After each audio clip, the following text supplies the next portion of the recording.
Deep state জিনিসটা কি? এই স্টেট নিয়ন্ত্রণ করে। এটা তার নিজের দলের অংশও হতে পারে। দেশি শক্তির যে হায়নার নজর আছে, অনিল সরকারের আমলে -2 ফর্মুলা,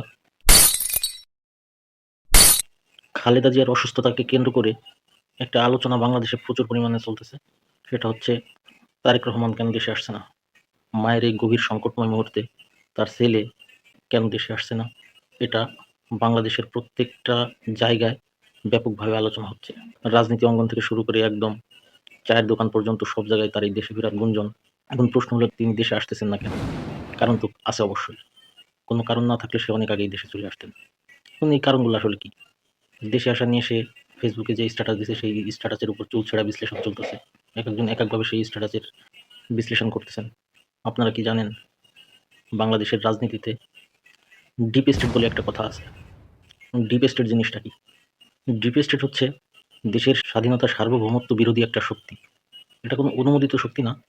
এর কোনো অফিসিয়ালি ডকুমেন্টও নাই। এটা কোনো কার্যালয় থেকেও নিয়ন্ত্রিত না। তারেক জিয়ার দেশে ফেরা নিয়ে এই ডিপ স্টেটের ভূমিকা থাকতে পারে বলেও মনে করা হয়। এখন এই ডিপ স্টেট কিভাবে তৈরি হয়? ডিপ স্টেট হচ্ছে একটা অননুমোদিত অপশক্তির নাম। এটা তৈরি হয় গোয়েন্দা সংস্থার কিছু অংশ, সামরিক বাহিনীর কিছু অংশ, কর্পোরেট জগতের কিছু অংশ, মিডিয়া মালিকের কিছু অংশ, আমলাতন্ত্রের কিছু অংশ, কিছু এনজিও, বিচার বিভাগের কিছু অংশ এই স্টেট নিয়ন্ত্রণ করে।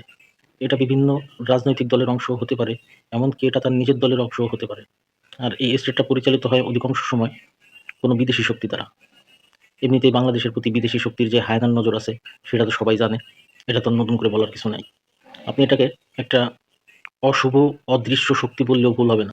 এদের কাজ মূলত নিজেদের স্বার্থে একটা দেশের রাজনীতিকে নিয়ন্ত্রণ করার চেষ্টা করা। একটা উদাহরণ দিতে হলে বুঝতে পারবেন। অনিল সরকারের আমলে বিদেশি শক্তির যে সম্পৃক্ততা, গণমাধ্যমের ম্যানিপুলেশন আর -2 ফর্মুলা এই শক্তির প্রমাণ। অনিল সরকারের সময় তাদের এই পরিকল্পনা বাস্তবায়ন করার চেষ্টা করা হয়েছিল, যদিও তাতে তারা সফলতা পায়নি। তারেক জিয়া এখন আর শুধু খালেদা জিয়ার ছেলে নয়, তিনি এখন পুরো বাংলাদেশের সম্পদ। বাংলাদেশের লাখো মানুষ তার দিকে তাকিয়ে আছে, তার নেতৃত্বের দিকে তাকিয়ে আছে। এই জন্যে তাকে কোনো কিছু করতে হইলে অনেক ভেবেচিন্তে করতে হয়। তিনি তো আর আমার আপনার মতো সাধারণ মানুষ না, যে সে চাইলেই সবকিছু করতে পারবেন। তিনি একটা কথা বলেছেন যে তার দেশে ফেরাটা একক নেতৃত্বের উপর নির্ভর করে না।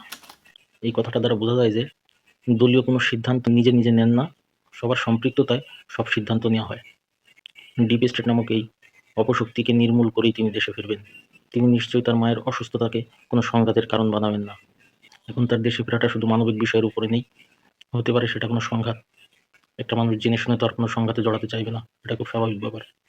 এখন অনেকেই তার মায়ের অসুস্থতাকে কাজে লাগিয়ে ইমোশনালি ব্ল্যাকমেলের মাধ্যমে তাকে দেশে আহ্বান করতেছে। কিন্তু তিনি একটা জিনিস বিশ্বাস করেন যে ব্যক্তির চেয়ে দল বড়, দলের চেয়ে দেশ। দেশের স্বার্থে জিয়া পরিবার সারা জীবন বিসর্জন দিয়ে আসছে, ভবিষ্যতেও বিসর্জন দিবে, এই প্রত্যাশা করে বাংলাদেশের জনগণ। তারেক জিয়া এখন আর শুধু খালেদা জিয়ার ছেলে নয়, তিনি এখন সারা বাংলাদেশের অভিভাবক, তিনি এখন সারা বাংলাদেশের নেতা। সো তার জীবনের মূল্য অনেক বেশি, তাই আমার আপনার কথায় সে দেশে ফিরবেন না। তার সময় হলে সে দেশে ফিরবেন। যখন দেশে ফিরবে তখনই বাংলাদেশের চিত্র অন্যরকম হবে।